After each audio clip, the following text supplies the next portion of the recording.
नमस्ते।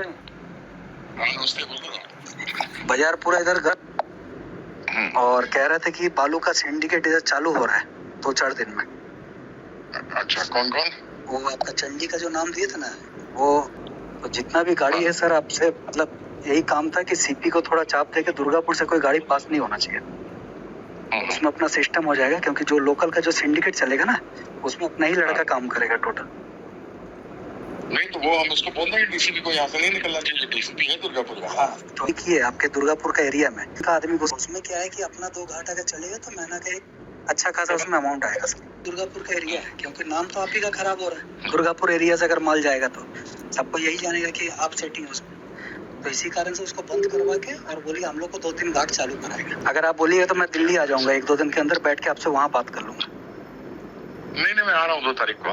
अच्छा, आप आइए, फिर बैठ के बात करते हैं। और दुर्गापुर में 2-4 जगह और सिस्टम का बात हुआ है। उसमें कहीं भी किसी तरीके से मेरा नाम नहीं यार, आपका नाम नहीं आएगा, इसलिए नहीं आएगा क्योंकि मेरे को लॉन्ग टाइम करना है। आप तो मेरे सर मान लीजिए मेरे को भाई जैसा मान रहे हो, तो उसमें आपका नाम खराब करके मेरे को क्या मिलेगा? मेरा भी तो बेनिफिट है इसमें, हम भी खड़े हो जाएंगे।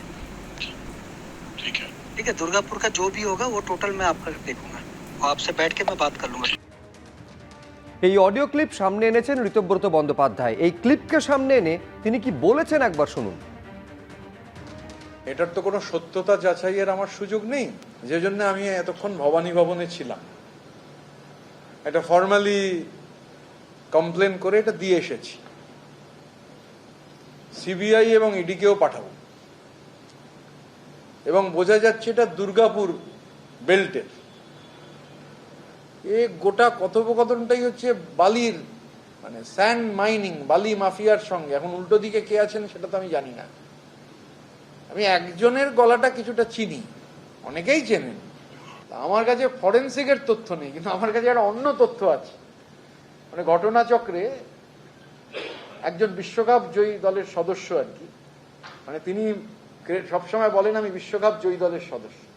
আমি বলছি না এর সঙ্গে তার কোনো যোগাযোগ আছে, মানে ফরেন্সিকের আমার কোনো ক্ষমতা নেই, কিন্তু বিশ্বকাপ জয়ী দলের সদস্য।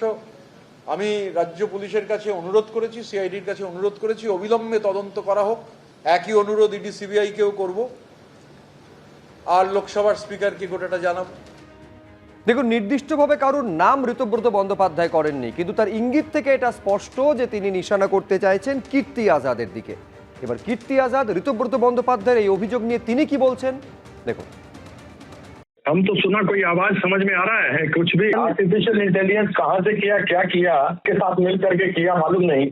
जो देखो जिस तरीके से यहाँ पर दिखा रहा है, ना मेरा आवाज है ना कुछ है उसमें, खुश फुश खुश फुश, कभी कुछ आवाज आ रहा है कभी कुछ आवाज आ रहा है। पता नहीं क्या एआई से बनाया, क्या किया नहीं किया। बनाया भी तो अच्छा बनाए ना, ऐसा काहे बनाता है? एआई से भी बनाना है तो सुंदर बनाएगा ना। आप लीगल एक्शन लेंगे? हाँ बिल्कुल, हमको तो मालूम नहीं। अभी हमको 1-2 लोग फोन किया तो पता लगा कि ये सब कर रहा है। एबीपी आनंद एगिए थाके एगिए राखे।